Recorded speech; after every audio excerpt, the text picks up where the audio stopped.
இறை இயேசுவில் எனதருமை நண்பர்களே, உங்கள் அனைவருக்கும் நம் இயேசுவின் அன்பும் இரக்கமும் உரித்தாக்குக. இந்த 40 நாள் சிலுவை தியானத்தில் எங்களோடு இணைந்து ஜெபித்து உங்கள் தேவைகளுக்காகவும் பிறரின் தேவைகளுக்காகவும் தொடர்ந்து 40 நாள் ஜெபித்து இயேசுவின் கருணையை முழுமையாக பெற்றுக்கொள்ளுங்கள். உங்கள் மன்றாட்டுக்கள் நிறைவேறுவதை கண்ணார காணுங்கள். 40 நாள் சிலுவை தவம் தொடக்க ஜெபம். அன்பின் ஆண்டவராகிய இயேசுவே, சிலுவையின் வழியில் எங்களுக்காக வேதனைப்பட்டு உமது இரத்தத்தால் எங்களை மீட்ட இரக்கத்தின் ஆண்டவரே, என்று இந்த 40 நாள் சிலுவை தவத்தை உமது திரு முன்னிலையில் அர்ப்பணிக்கின்றோம். இந்த 40 நாட்களில் தொடர்ந்து நம்பிக்கையுடன், பக்தியுடன், மனத்தாழ்மையுடன் உமது சிலுவை பாதையை தியானிக்கும் அனைவர் மேலும் உமது அளவில்லா இரக்கத்தை பொழிய வேண்டுமென்று வேண்டுகின்றோம். இயேசுவே, இந்த தவத்தை விசுவாசத்துடன் நிறைவேற்றுவர்களின் இதயங்களை தொடும், அவர்களின் கண்ணீரை காணும், அவர்களின் மறை வேண்டுதல்களை நீர் கேட்டருளும். ஒவ்வொரு நாளும் உலகத்தின் முக்கிய தேவைகளுக்காக, குடும்பங்களுக்காக, நோயாளிகளுக்காக, மாணவர்களுக்காக, வேலை தேடுவோருக்காக, திருமணத்திற்காக, குழந்தை பாக்கியத்திற்காக, சமாதானத்திற்காக, நாட்டிற்காக, எங்கள் தனிப்பட்ட தேவைகளுக்காக நாங்கள் உமக்கு முன் ஜெபிக்கின்றோம்.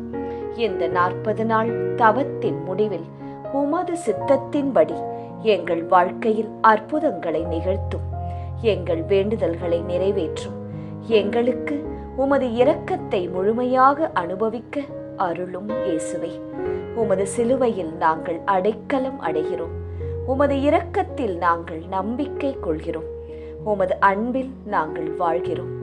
தந்தை, மகன், தூய ஆவியின் நாமத்தில் ஆமேன். 40 நாள் சிலுவை தவம். நாள் 34. தனிப்பட்ட வேண்டுதல். என் தனிமை. பொதுவான வேண்டுதல். தனிமையில் இருப்போர். சங்கீதம் 68ஆம் அதிகாரம் 6ஆம் வசனம். தனிமையில் இருப்பவர்களுக்கு கடவுள் இல்லம் அளிக்கிறார். சங்கிலிகளில் இருப்பவர்களை விடுவித்து வளமான வாழ்விற்கு அழைத்துச் செல்கிறார். ஜெபம். சிலுவையில் துன்பத்தை தாங்கிய இயேசுவே, அவமானங்களையும் வேதனைகளையும் வேதனையிலும் மனிதரின் இரட்சிப்பிற்காக சகித்த ஆண்டவரே, என் வாழ்க்கையில் வரும் தனிமை நேரங்களில் உமது சமாதானத்தையும் ஆறுதலையும் எனக்கு தாரும். உலகம் முழுவதும் தனிமையிலும் துயரத்திலும் வாழும் அனைவரையும் உமது அன்பால் தொட்டு அவர்களுக்கு நம்பிக்கையும் ஆறுதலும் தாரும். சிலுவையில் நீர் அனுபவித்த அந்த தியாகம் எங்களை ஒருபோதும் தனியாக விடாத உமது அன்பை நினைவூட்டட்டும். சிலுவை தியாக இயேசுவே, தனிமையில் இருப்பவர்களுக்கு ஆறுதலாக இரும். ஆமேன். சிலுவை பாதை. முன்னுரை. சுற்றும் வரை பூமி, சுடும் வரை நெருப்பு, போராடும் வரைதான் மனிதன் என்பார்கள். ஆம், போராட்டம் இல்லா வாழ்வு செத்த வாழ்வு. ஒவ்வொருவருக்கும் வாழ்வில் பல சவால்கள் உண்டு. இறை விருப்பம் நம்மில் நிறைவேற இயேசு கிறிஸ்துவை போல சுயநலம் இல்லாது, பாவத்திற்கு சிறிதேனும் இடம் தராது புண்ணிய வாழ்வுக்கு நம்மையே நாம் அர்ப்பணிக்க வேண்டும். இதுதான் கிறிஸ்தவனாக வாழ்வதற்கான பெரிய சவால். இதில் வெற்றி பெற நாமும் ஓர் போராளியாகத்தான் மாற வேண்டும். பல வருடங்களாக சிலுவை பாதையில் பங்கெடுக்கிறோம். மனதுருக மன்றாடி மீண்டும் சிறு சிறு தவறுகளுக்கு இடம் கொடுத்து கொண்டுதான் இருக்கின்றோம் என்று நமக்கு தெரிய வருகின்றது.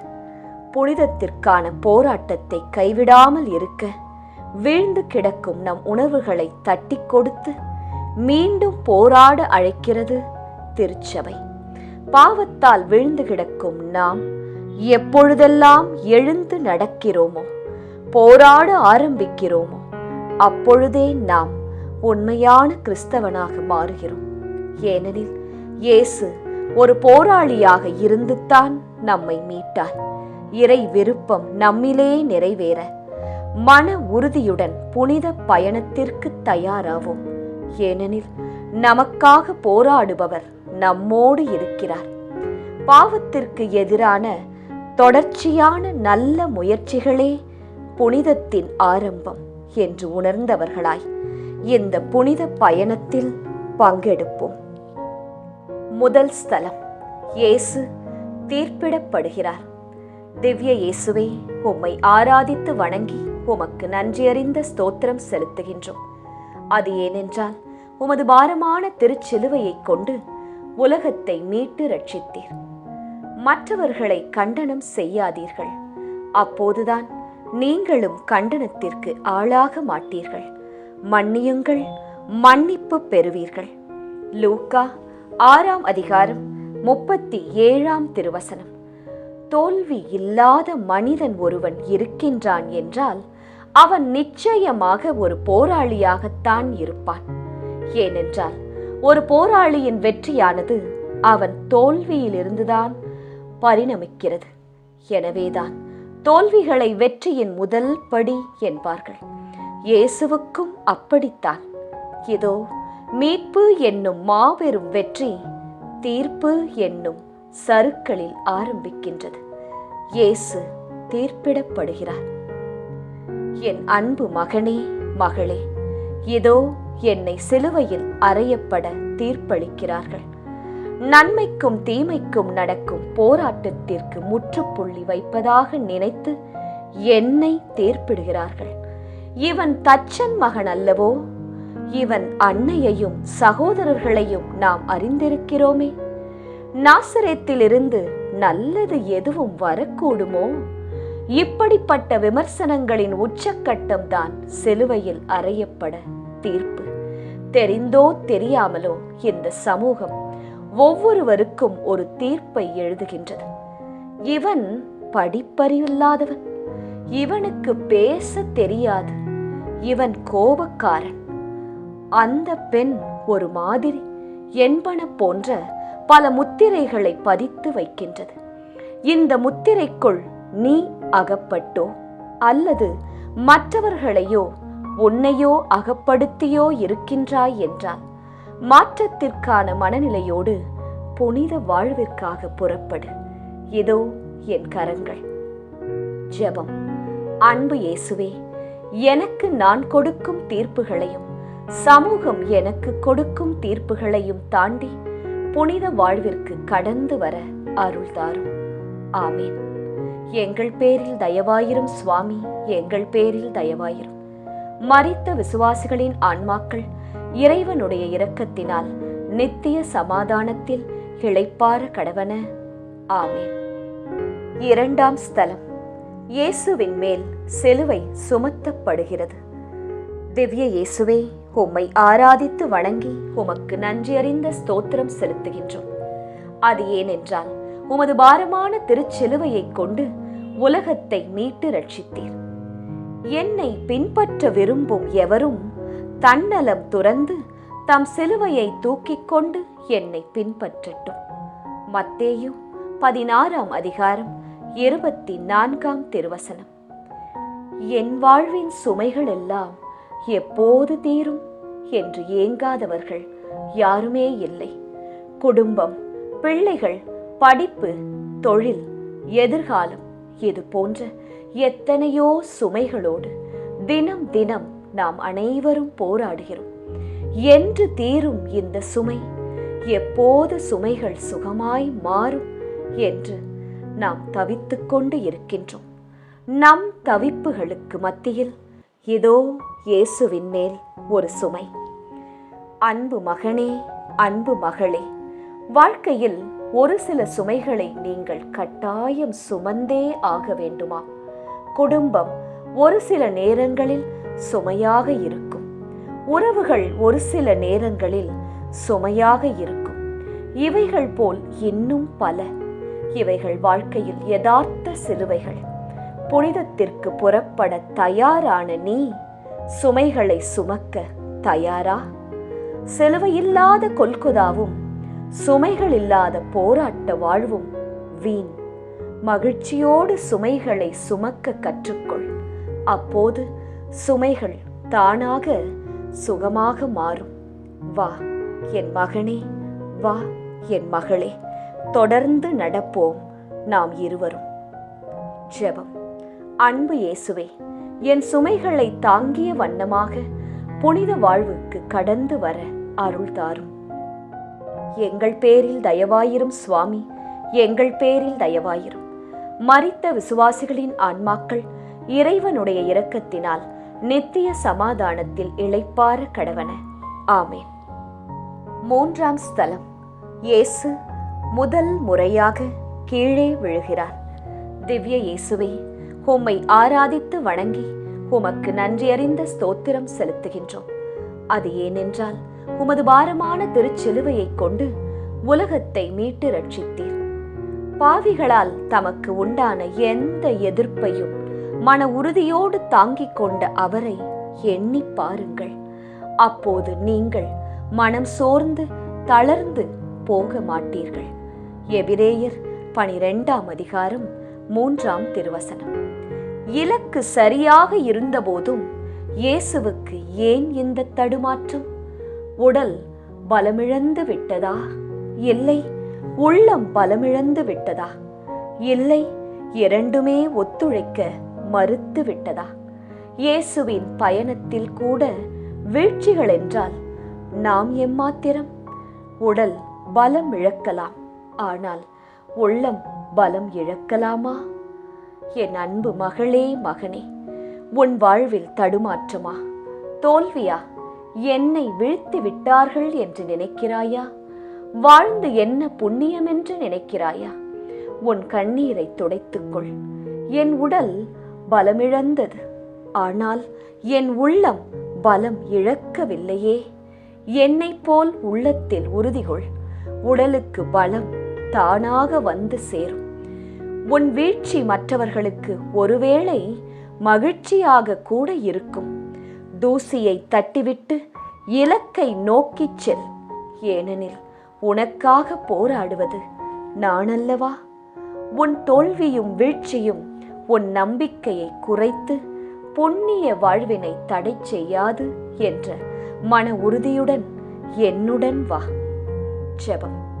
அன்பு இயேசுவே, வாழ்வின் தடுமாற்றத்தை பொருந்தி கொண்டு உம்மை போல் திடம் கொண்டு உம் விருப்பப்படியே எழுந்து நடக்க அருள் தாரும்.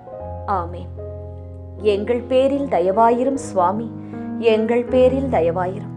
மரித்த விசுவாசிகளின் ஆன்மாக்கள் இறைவனுடைய இரக்கத்தினால் நித்திய சமாதானத்தில் இளைப்பாற கடவன. ஆமேன். நான்காம் ஸ்தலம். இயேசு தன் தாய் மரியாளை சந்திக்கிறார். திவ்ய இயேசுவே, உம்மை ஆராதித்து வணங்கி உமக்கு நன்றியறிந்த ஸ்தோத்திரம் செலுத்துகின்றோம். அது ஏனென்றால் உமது பாரமான திருச்சிலுவையை கொண்டு உலகத்தை மீட்டு ரட்சித்தீர். விண்ணுலகில் உம்மையன்றி எனக்கு இருப்பவர் யார்? மண்ணுலகில் வேறு விருப்பம் உம்மையன்றி எனக்கு ஏதுமில்லை. திருப்பாடல்கள் 73ஆம் அதிகாரம் 25ஆம் திருவசனம். ஒரு சில நேரங்களில் ஒரு சிலரிடம் சற்று பேசினாலே நமது மனம் சற்றே இலகி போகின்றது. மனதில் பாரம் குறைந்து போகின்றது. இதை போன்றுதான் இயேசு தம் அன்பு தாயை சந்திக்கிறார். அன்னை மரியின் சந்திப்பு இயேசுவை கல்வாரியில் இருந்து பிரிக்கும் சந்திப்பு அல்ல, மாறாக கல்வாரிக்கு உரம் சேர்க்கும் சந்திப்பு.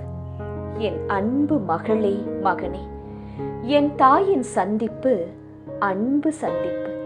ஆனால் அந்த அன்பு என்னை போராட்ட வாழ்விலிருந்து பிரித்து விடவில்லை, மாறாக போராட கரம் கொடுக்கும் சந்திப்பாக அமைகிறது.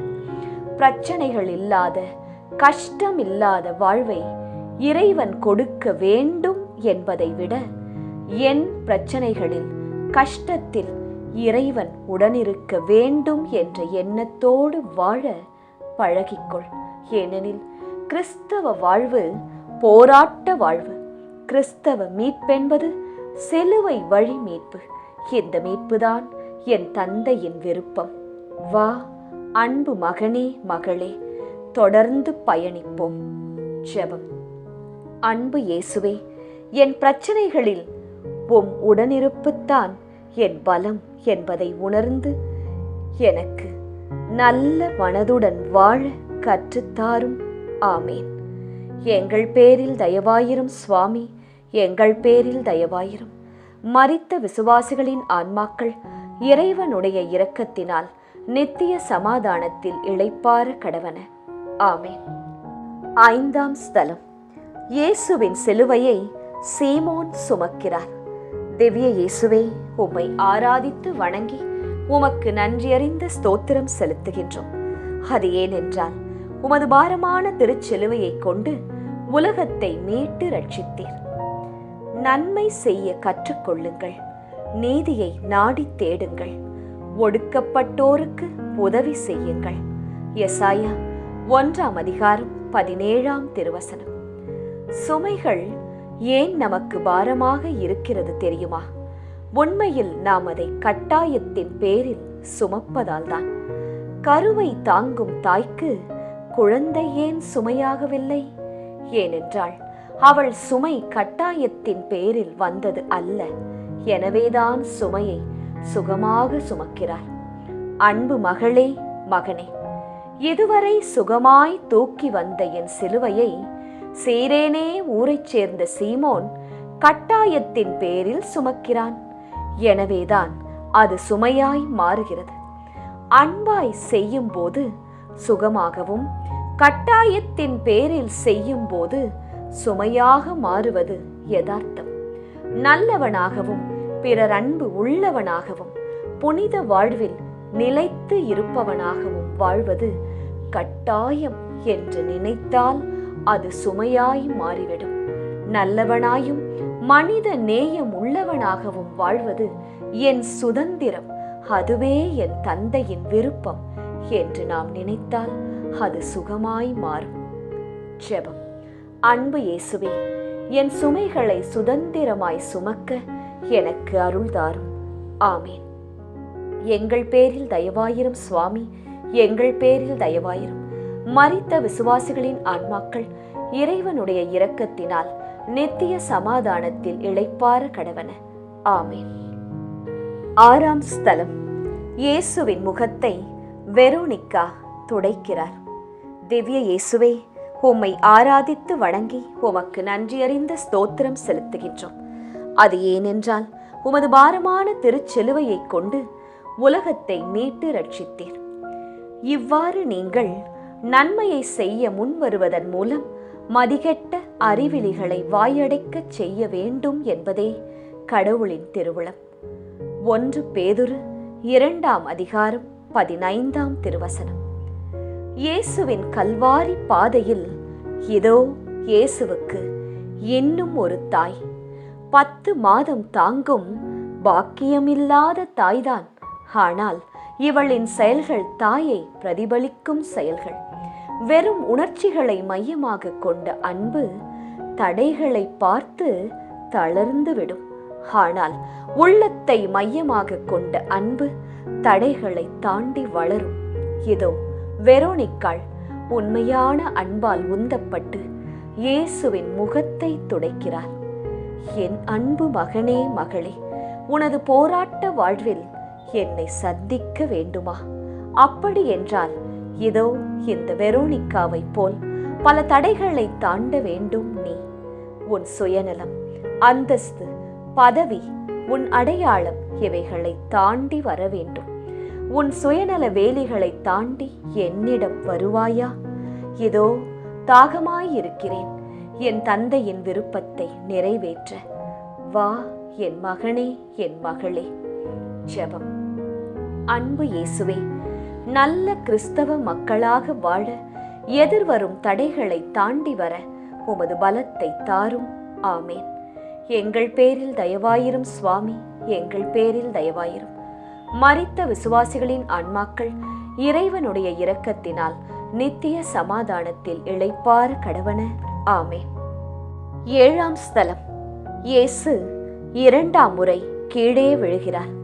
திவ்ய இயேசுவே, உம்மை ஆராதித்து வணங்கி உமக்கு நன்றியறிந்த ஸ்தோத்திரம் செலுத்துகின்றோம். அது ஏனென்றால் உமது பாரமான திருச்சிலுவையை கொண்டு உலகத்தை மீட்டு ரட்சித்தீர். உங்கள் மனம் ஆர்வமுடையதுதான், ஆனால் உடல் வலுவற்றது. எனவே சோதனைக்கு உட்படாதிருக்க விழித்திருந்த இறைவனிடம் வேண்டுங்கள். மத்தேயு 26ஆம் அதிகாரம் 41ஆம் திருவசனம். துவக்கம் நன்றாக இருக்கும்போது இந்த உலகம் கைதட்டி பார்க்கிறது, பாராட்டுகிறது. ஆனால் இடையில் தடுமாறும் போது கர ஒலிகள் அனைத்தும் விமர்சன ஒலிகளாக மாறிவிடுகிறது. எனக்கு அப்பவே தெரியும், இவனால முடியாது, இவனுக்கு ஏன் இந்த வேண்டாத வேலை? இது போன்ற பல விமர்சனங்களை நீங்கள் கேட்கலாம். இதோ உறுதியோடு ஆரம்பித்த இயேசுவின் புரட்சி பயணத்தில் இடைச்செருக்காக வந்த 2ஆம் வீழ்ச்சி. இயேசு 2ஆம் முறை தரையில் வீழ்கிறார். விண்ணுக்கும் மண்ணுக்கும் இடையே போராட்டத்தில் இதோ மண் 2வது முறையாக மிரட்டி பார்க்கின்றது. ஆம், என் அன்பு மகளே, மகனே, நான் மாற வேண்டும், என் சிந்தனை மாற வேண்டும், என் செயல்கள் மாற வேண்டும் என்ற உறுதியோடு ஆரம்பித்த உன் முயற்சியில் நிலைத்து நிற்க முடியாமல் வீழ்ந்து விட்டாயா? உடலுக்கும் ஆன்மாவிற்கும் நடக்கும் போராட்டத்தில் உடல் வென்று விட்டதென்று நினைக்கிறாயா? இல்லை, இது உன் பயணத்தில் வந்த சறுக்கல்கள், அவ்வளவுதான். மீண்டும் எழுந்து நடக்க கற்றுக்கொள். ஏனெனில் கல்வாரி இன்னும் சற்று தொலைவில் தான் உள்ளது. புனித வாழ்வென்பது நல்லவற்றிற்காக இன்னும் சற்று முயற்சிக்கும் போராட்டம்தான். துணிவுக்குள், எழுந்து நட. ஜெபம். அன்பு இயேசுவே, என் வாழ்வில் வரும் சறுக்கல்களை என் வாழ்வின் செதுக்கல்களாக மாற்றிக்கொள்ள அருள் தாரும். ஆமேன். எங்கள் பேரில் தயவாயிரும் சுவாமி, எங்கள் பேரில் தயவாயிரும். மரித்த விசுவாசிகளின் ஆன்மாக்கள் இறைவனுடைய இரக்கத்தினால் நித்திய சமாதானத்தில் இளைப்பாற கடவன. ஆமேன். 8ஆம் ஸ்தலம். இயேசு எருசலேம் பெண்களுக்கு ஆறுதல் கூறுகிறார். திவ்ய இயேசுவே, உம்மை ஆராதித்து வணங்கி உமக்கு நன்றியறிந்த ஸ்தோத்திரம் செலுத்துகின்றோம். அது ஏனென்றால் உமது பாரமான திருச்சிலுவையை கொண்டு உலகத்தை மீட்டு ரட்சித்தீர். காலம் நிறைவேறி விட்டது, இறையாட்சி நெருங்கி வந்துவிட்டது. மனம் மாறி நற்செய்தியை நம்புங்கள். மார்க்கு 1ஆம் அதிகாரம் 15ஆம் திருவசனம். வார்த்தைகளாலும் செயல்களாலும் வெளிப்படுத்த முடியாத உணர்வுகளை கண்ணீர் வெளிப்படுத்திவிடும். இதோ இயேசுவின் மேல் உள்ள பரிதவிப்பை தங்கள் கண்ணீரால் வெளிப்படுத்துகிறார்கள் எருசலேம் பெண்கள். பாவத்தால் கரைப்பட்ட இம்மனிதத்தை உங்கள் கண்ணீரால் அல்ல, என் செந்நீரால் கழுவ இருக்கின்றேன் என்று புரிய வைக்கிறார் இயேசு. அன்பு மகனே, மகளே, உன் வாழ்க்கையில் வரும் துயரங்களை எருசலேம் பெண்களைப் போன்று கண்ணீரோடு நிறுத்திவிடாதே. உமது துயரங்களையும் போராட்டங்களையும் என்னை போல வெற்றி கொண்டு நிறுத்த வேண்டும். உன் கண்ணீர் துளிகளை பன்னீர் துளிகளாக மாற்ற புனித வாழ்விற்கான போராட்டத்தை பலமாக்குவது உன் பொறுப்பு. என் அருள் உனக்கு போதும். உன் பலவீனத்தில் என் பலம் பூரணமாய் விளங்கும். தொடர்ந்து வா. ஜெபம். அன்பு இயேசுவே, என் முயற்சிகளை கண்ணீரோடு நிறுத்தி விடாமல் இறுதி வரைக்கும் போராடும் மனப்பக்குவத்தை தந்தருளும். ஆமேன். எங்கள் பேரில் தயவாயிரும் சுவாமி, எங்கள் பேரில் தயவாயிரும். மரித்த விசுவாசிகளின் ஆன்மாக்கள் இறைவனுடைய இரக்கத்தினால் நித்திய சமாதானத்தில் இளைப்பாற கடவன. ஆமேன். 9ஆம் ஸ்தலம். இயேசு 3ஆம் முறை கீழே விழுகிறார். திவ்ய இயேசுவே, உம்மை ஆராதித்து வணங்கி உமக்கு நன்றியறிந்த ஸ்தோத்திரம் செலுத்துகின்றோம். அது ஏனென்றால் உமது பாரமான திருச்சிலுவையை கொண்டு உலகத்தை மீட்டு ரட்சித்தீர். சிலுவையின் மீது தம் உடலில் நம் பாவங்களை அவரே சுமந்தார். நாம் பாவங்களுக்கு இறந்து நீதிக்காக வாழ்வதற்கே இவ்வாறு செய்தார். திருப்பாடல்கள் 73ஆம் அதிகாரம் 25ஆம் திருவசனம். இயேசுவின் சிலுவை பயணத்தில் அவர் 3 முறை மட்டும் விழவில்லை. மாறாக வீழ்ச்சிகள், தடுமாற்றங்களுக்கு மத்தியில்தான் கல்வாரியை அடைகிறார். வேண்டிய மட்டும் அடித்து அடித்து கேவலப்படுத்திய வீரர்களே சோர்ந்திருக்கும் போது மனித வலுவில் சிலுவை சுமக்கும் இயேசு மீண்டும் சோர்ந்து போய் மண்ணில் சாய்வது யதார்த்தம்தானே? இதோ இயேசு மீண்டும் மண்ணில் விழுகிறார். அன்பு மகனே, மகளே, உன் மனமாற்றத்திற்காக நான் விழுகிறேன். மனம் மாற மறுக்கும் உன் உள்ளத்தை சற்று என் மீது செலுத்து. ஆனால் கட்டாயத்தின் பேரில் அல்ல. வீழ்ந்து கிடக்கும் உன்னை தொட நான் தயார். எனக்கு வேண்டியதெல்லாம் ஆம் என்னும் உன் சுதந்திர அனுமதி, அவ்வளவுதான். என் தாயின் ஆம் என்ற சொல்தான் மனுகுல மீட்பின் ஆரம்பம். இதே வார்த்தையைத்தான் உன்னில் எதிர்பார்த்து இதோ எழுகிறேன். ஜெபம். அன்பு இயேசுவே, என் மனமாற்றத்திற்கு தடையாக இருப்பதை விலக்கி வைக்க என் மனதிற்கு பலத்தை தாரும். ஆமேன். எங்கள் பேரில் தயவாயிரும் சுவாமி, எங்கள் பேரில் தயவாயிரும்.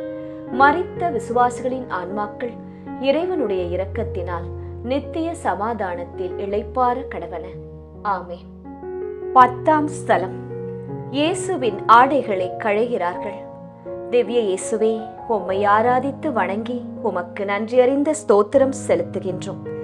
அது ஏனென்றால் உமது பாரமான சிறுச்சிலுவையை கொண்டு உலகத்தை மீட்டு ரட்சித்தீர். கிறிஸ்துவும் உங்களுக்காக துன்புற்று ஒரு முன்மாதிரியை வைத்து சென்றுள்ளார். எனவே நீங்கள் அவருடைய அடிச்சுவடுகளை பின்பற்றுங்கள். இதற்காகவே அழைக்கப்பட்டு உள்ளீர்கள். 1 பேதுரு 2ஆம் அதிகாரம் 21ஆம் திருவசனம். வியர்வையாலும் இரத்தத்தாலும் நனைந்திருக்கும் இயேசுவின் உடைகளை களைகிறார்கள். அதில் அந்த ஆடை யாருக்கு என்பதற்காக சீட்டு போட்டு தேர்ந்தெடுக்கிறார்கள். ஆனால் உண்மையில் விலைமதிப்பு இல்லாதது அந்த ஆடைக்குள் இருந்த இயேசுவின் உடல்தான். மூடர்கள் முத்தை விட்டுவிட்டு சிப்பியை எடுத்துக் கொள்கிறார்கள். அன்பு மகளே, மகனே, சுதந்திரம் என்பது இன்னொரு வார்த்தையில் சொல்ல வேண்டுமென்றால் அதை தேர்ந்தெடுத்தல் என்று சொல்லலாம். நன்மை தீமை, பாவம் புண்ணியம், உண்மை பொய், இவைகளுக்கு மத்தியில் எதை நீ தேர்ந்தெடுக்க விரும்புகிறாய்? என் அன்பு பிள்ளாய், சுதந்திரத்தின் உண்மை பொருளை உணர்ந்து நன்மையை தேர்வு செய்து புண்ணிய வாழ்வில் உன்னை ஒன்றிணைக்க தயாராக. ஜெபம். அன்பு இயேசுவே, என் புனித வாழ்விற்கு நன்மைகளை விருப்பத்தோடு தேர்ந்து கொள்ள அருள் தாரும். ஆமேன். எங்கள் பேரில் தயவாயிரும் சுவாமி, எங்கள் பேரில் தயவாயிரும்.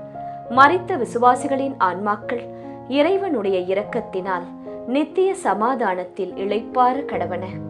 ஆமேன். 11ஆம் ஸ்தலம். இயேசு சிலுவையில் அறையப்படுகிறார். திவ்ய இயேசுவே, உம்மை ஆராதித்து வணங்கி உமக்கு நன்றியறிந்த ஸ்தோத்திரம் செலுத்துகின்றோம். அது ஏனென்றால் உமது பாரமான திருச்சிலுவையை கொண்டு உலகத்தை மீட்டு ரட்சித்தீர்.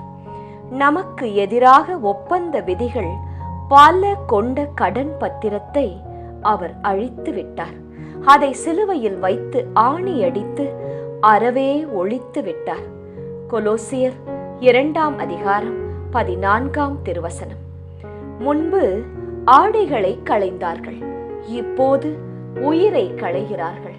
முன்பு இயேசுவின் மேல் சிலுவை, இப்போது சிலுவையின் மேல் இயேசு. அவமானத்தின் உச்ச கட்டமாக இயேசுவை சிலுவையில் தொங்க விடுகிறார்கள்.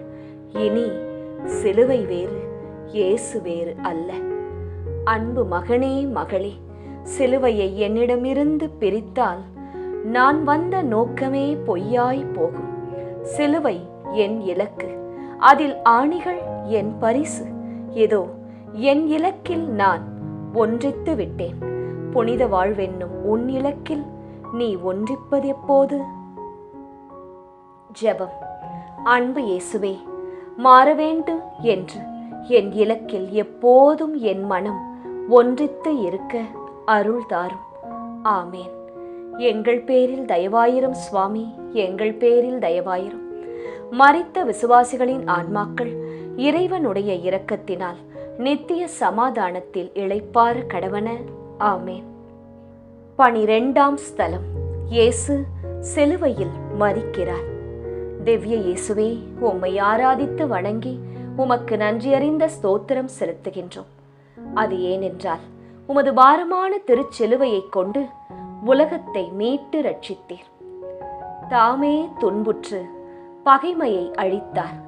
சிலுவையின் வழியாக இரு இனத்தவரையும் ஒரு உடலாக்கி கடவுளோடு ஒப்புரவாக்க இப்படி செய்தார். எபேசியர் 2ஆம் அதிகாரம் 16ஆம் திருவசனம். மரணம் என்றால் எல்லோருக்குமே பயம்தான். ஏனென்றால் அதன் பின் என்ன என்று உறுதியாக யாருக்கும் தெரியாது.